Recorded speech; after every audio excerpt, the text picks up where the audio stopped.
It is. It's like you have pures, you've got darks, you've got shadows. Yeah. Silence. Silence. Yeah. Contrast. The Contrast Rock Pro. What did I say before the but? Alright guys, so you're probably wondering why I'm on camera again. Well, it really has to do with where I started with Hardware Canucks. And 14 years ago, I started reviewing power supplies. And I know they're not the most exciting thing, but this power supply actually got me excited. This is the Be Quiet Dark Power Pro 12. And it's really some next level stuff, but I also wanted to go into some of their coolers that they're updating as well. So more about that right after a message from our sponsors. Huge thanks to our sponsors, Razer, Fantex, Be Quiet, and Thermaltake. Without them, CES 2020 would not have been possible. So guys, let's start off with the Dark Power Pro 12. This is really Be Quiet's flagship PSU. And why do I say that? The reason for that is it's based on an all digital design and it is 80+ platinum rated. Actually guys, I just got yelled at that it's actually titanium certified. So that's 94.6% across all the power range, titanium certified. Now, another thing that you might notice is I've got a couple of fans here in front of me and a little airflow bracket. And that's because Be Quiet worked really, really hard to develop the airflow directly into this power supply. So first of all, they eliminated all the wiring within the unit itself. That means you have more direct airflow. That means that the airflow is directed to where it needs to be as quickly as possible. That also allows them to run the fan at much, much lower RPMs. Now, another thing that they did is they developed a wind flow design directly around the fan itself to properly direct that airflow to the components that most need cooling. Now, other than the airflow, one of the things that they really wanted to focus on is the individually sleeved cables. So every single one of these cables has individual sleeving. Now, Eber and I, we actually just built a system and we had tons and tons of trouble in this little ITX rig to properly route these. And the reason for that is they get absolutely everywhere. Now, what did Be Quiet do to combat that? Well, they're going to be supplying cable combs with this power supply. And let me tell you this, I was super, super happy about that. It might take a little bit longer to install, but the end result looks absolutely amazing. Another thing that we start to see on high-end power supplies from various manufacturers and that Be Quiet has implemented here is what they call an OC key.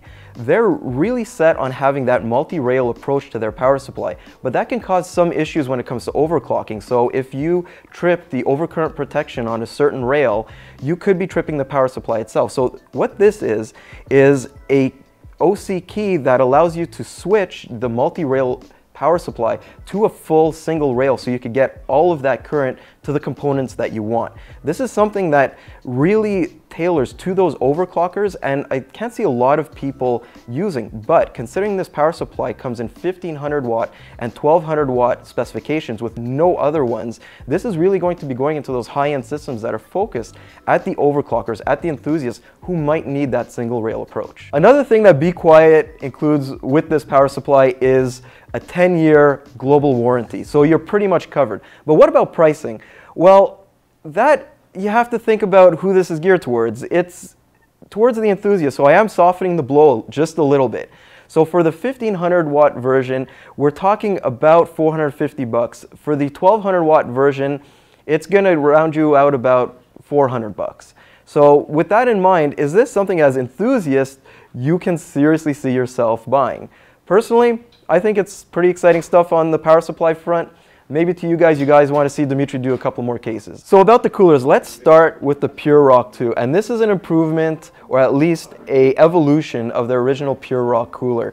What has changed? So the first thing that's changed is that they're now adding a Pure Wings 2 fan to it. So that gives them some additional static pressure, some additional airflow, which should improve cooling. Another thing that they've done is they've gone to what's called an asymmetrical heat pipe design. And those heat pipes, what it does is pushes back the cooler just a little bit so the fan can more easily clear memory modules on certain motherboards. So the Pure Rock 2 also comes in two different colors. It comes in the standard Be Quiet black, and it also comes in silver. On one hand, the silver version is $40 and you're going to pay a $4 premium for the black version.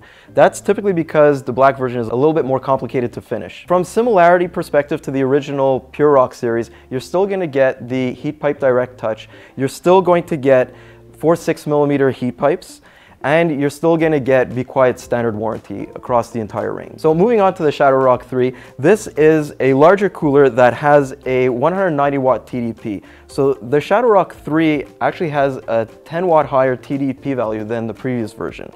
A lot of that is due to a couple of little changes that they've done. So for example, they've now moved to a 120 millimeter Shadow Wings fan that allows them to move a little bit more air through the fin stack while also being a lot quieter. They've also added vibration mounts to this fan to make sure it's ultra quiet. Now, even though this is a pretty big cooler, it doesn't have Threadripper compatibility. They needed to make a bigger base for that, and they have a completely different cooler lineup for that. This one is gonna cost you 50 bucks, which is only about $6 more than the Pure Rock 2. It's gonna be available in April, and that pretty much wraps everything up from Be Quiet. What do you guys think? Are these as exciting to you as they are to me? Let us know in the comments below, and we're going to continue our coverage from CES 2020. See you next time, guys. Oh, sorry. Beep.